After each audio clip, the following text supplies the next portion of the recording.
It took me years to be able to actually call what happened to me between the ages of 10 and 18 rape. I would freely share with others that I had been, quote, sexually abused, because that could mean so many different things. But to actually call it rape and that it had happened multiple times over an 8-year period was more difficult to deal with. Years later, I realized that part of the reason it was difficult to call it rape is that rapists are supposed to be held accountable for their crime or crimes. In a perfect world, victims should be vindicated and validated and justice served. In my personal story and in so many others, that accountability never occurred. The 3-year statute of limitation time quickly flew by, and for years I never looked back. Knowing that the statute of limitation has long ago elapsed, with God's help, I have been able to bring closure to my past, leaving justice in His hands. However, other family members who have been what are called secondary victims have not fared so well.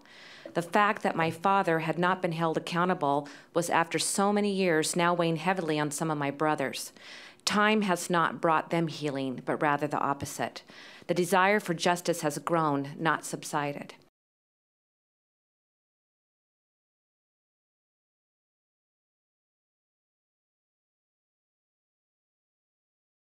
I'm addressing each of you and this issue because I'm an adult survivor of child sex abuse forced on me by different adults throughout my entire childhood. The adults all knew what they were doing was wrong, but as an unprotected child being treated as a slave, I didn't know every family didn't live the way we were. I had no way of knowing what was happening to us was wrong because we were very isolated and mere babies. Extreme abuse on every level, year after year, created a physical fear and shame that never allowed me as a teenager to fight back or believe anyone would stop the abuse. As a child, I used to tell myself I was going to be the one to make it, and I was a good girl regardless of what was happening to me. I had no idea at the time what a burden being the one to make it was going to be. It has been beyond difficult trying to pick up the pieces of my shattered life.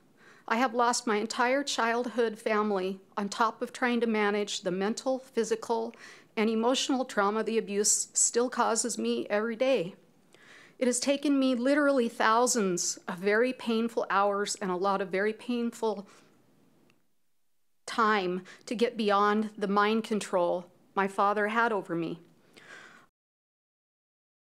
The statute of limitations is incredibly unfair to people that may not possess the mental capacity to prosecute their tormentors until they become much older and finally feel reasonably safe to do so. Having a statute of limitations prevents those of us with undeniable proof the crime was committed from seeking justice.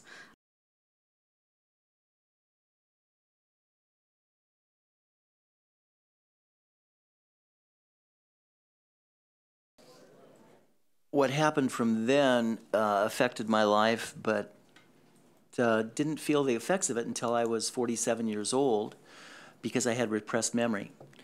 Now, what I found after I came forward in 2002 was that there are many people like myself who have just simply repressed. You go about your life, you go to school, you raise your family, you're too busy to deal with this issue, and then all of a sudden, somewhere in your 40s or 50s, it comes about. So presently, the statute of limitations at 28, it just doesn't work. It simply does not work. So I've attended over 150 meetings where we've been involved with over 200 different victims, not only of priest abuse, but of other abuse, sexual abuse issues in Spokane. And what I've found from this group of people is that they're in their 40s, 50s, and 60s, and 70s. We don't have people coming at us for 20s and 30s. It just doesn't happen. This is going to be an issue that our children, our grandchildren, our great-grandchildren are going to have to deal with in the judicial system. You, all of us, will not. This bill will apply to our children and our grandchildren. Unfortunately, not for us. So when you hear from other people who say that it's going to overburden our judicial system, it just isn't going to happen in our lifetime. But it needs to happen because there's pedophiles out there right now who have have damaged people hugely. Lives have been taken. Patrick O'Donnell, a pedophile that lives up in Mount Vernon, goes about his daily life, has no problems. He's responsible directly for 5 people that we know of who have committed suicide.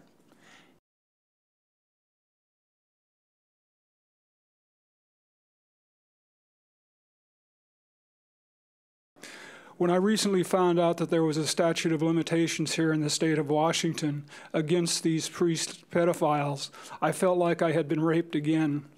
Why weren't these priests treated like any other pedophile, arrested, tried, and convicted, and then put in prison where they belong and designated as sexual predators?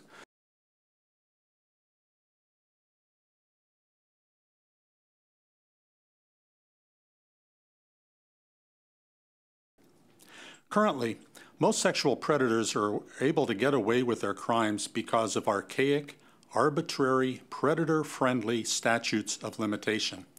We all know that most children are not able to report their abuse until they are well into adulthood. By that time, the statutes of limitation have usually run out, and predators can walk free to shred the lives of even more children. Statutes of limitation make child abuse the perfect crime.